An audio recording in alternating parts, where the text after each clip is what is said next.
దళిత ఉద్యోగులపైన, దళితులపైన, దళిత టీచర్లపైన విపరీతమైన దాడులు జరుగుతున్నట్లు పరిస్థితి ఇక్కడ పెద్దపల్లి జిల్లా కనబడుతుంది. ఎందుకు ఇవి జరుగుతున్నాయి అంటే పోలీస్ వ్యవస్థలో లోపం చాలా స్పష్టంగా కనబడుతుంది. ఒక దాడి జరిగినప్పుడు దానిపైన కఠినమైన చర్యలు తీసుకొని ఎవరైతే దాడి చేసిందో వాళ్ళని కఠినంగా శిక్షించి రిమైండ్ చేస్తే ఇంకొక దగ్గర భయపడే పరిస్థితి ఉంటుంది. ఈరోజు ఒకరి మీద దాడి జరిగినా, 10 మంది మీద దాడి జరిగినా, వేడుపల్లిలో 20 మంది మీద దాడి జరిగినా ఒక్కరిని కూడా ఒక రకమైన శిక్షలు పెట్టి రిమైండ్ చేసే పరిస్థితిలో ఉంది.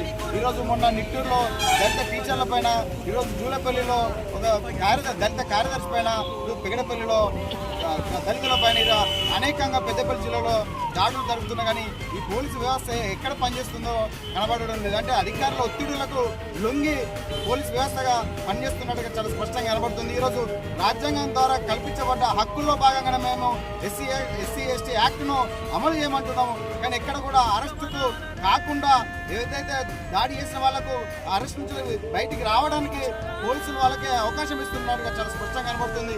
ఇప్పటికైనా పోలీసు వ్యవస్థ స్పందించి మీరు ఖచ్చితంగా బాధితుల వైపు ఉండాలి, రాజ్యాంగం వైపు ఉండాలి, మీ డ్యూటీని మీరు సక్రమంగా చేయాలని చెప్పేసి మేము తెలియజేస్తున్నాము. ఏదైతే బీజేపీ మండల అధ్యక్షుడు అనంతుల లక్ష్మయ్యపై దాడి చేయడం చాలా దుర్మార్గమైన చర్య. దీన్ని వెంటనే దళిత సంఘాలు అట్లాగే సెక్రటరీ వాళ్ళ యూనియన్ కూడా దీనిపై స్పందించి ఏదైతే బీజేపీ మండల అధ్యక్షుడు మహేష్ పైన చట్టరీత్యా చర్యలు తీసుకున్నంత వరకు కూడా పోరాడాలని చెప్పేసి కోరుతున్నాము. ఎందుకంటే ఈ దాడిని ఇప్పుడు ఇలాగే వదిలేస్తే రేపు ఇంకొక దగ్గర ఇంతకన్నా పెద్ద దాడి జరిగే పరిస్థితి ఉండదు. పెద్దపల్లిలో, పెగడపల్లిలో చాలా పెద్ద ఎత్తున దాడి జరిగినా కానీ ఎవరు కూడా మాట్లాడే పరిస్థితి లేదు. ఎవరిపైన కూడా శిక్షించే పరిస్థితిలో ఈరోజు ప్రభుత్వం కానీ పోలీసు వ్యవస్థ కానీ లేనట్టుగా చాలా స్పష్టంగా కనబడుతుంది. ఇప్పటికైనా అందరూ కూడా కళ్ళు తెరిచి ఇట్లాంటి దాడులకు వ్యతిరేకంగా అందరూ కూడా ముందుకు రావాలి. ఈరోజు అక్కడ ఎక్కడో దాడి జరిగింది, నాకు జరగలేదన్న ఆలోచనలో మీరు మొద్దు నిద్రలో ప్రజలు, దళితులు ఉన్నట్టుగా కనబడుతుంది. అది నీ వరకు వస్తే అప్పుడు తెలుస్తుంది బాధ ఏందన్నది.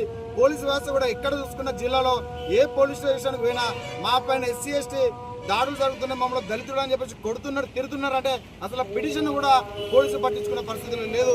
ఇంతకుముందు బాపని చెప్పినట్టు ఎవరైతే పిటిషన్ దారుడు ఉన్నాడో వాడినే పోలీసులు బెదిరిస్తున్నారు, వాడిపైన తప్పుడు కేసులు బనాయిస్తున్నారని చెప్తున్నారు. ఈరోజు ఏ పోలీస్ స్టేషన్కి వెళ్ళినా ఒక దళితుడు పిటిషన్ ఇస్తే ఇది దొంగ పిటిషన్ అని చెప్పేసి పోలీసులను నిర్ధారిస్తున్నారు. ఏసీపీ ఎంక్వైరీ చేయాలి, ఎస్సీ ఎస్టీ అంటే ఏసీపీ స్థాయి వాళ్ళు ఎంక్వైరీ చేయాలి. కానీ ఎక్కడ కూడా కనీసం ఎస్ఐ సిఐ పోయి దొంగతనంగా ఎంక్వైరీ చేసి ఇది తప్పుడు సెక్షన్లు, తప్పుడు కేసు అని చెప్పేసి భయభ్రాంతులకు గురి చేస్తున్న పరిస్థితి ఉంది. కాబట్టి ఇప్పటికైనా పోలీసు వ్యవస్థ ప్రజలందరినీ సమానంగా చూడాల్సిన బాధ్యత మీ పైన ఉంది. కాబట్టి మీరందరూ కూడా ఈ శిక్షలను, ఈ దాడులను వ్యతిరేకంగా ఈ దాడులను అన్ని కూడా అరికట్టాలంటే మీరు కఠినమైన శిక్షలు అమలు చేయాలని చెప్పేసి ఈ సందర్భంగా తెలియజేస్తున్నాము. లేకపోతే పెద్దపల్లి జిల్లాలో ఉన్న దళిత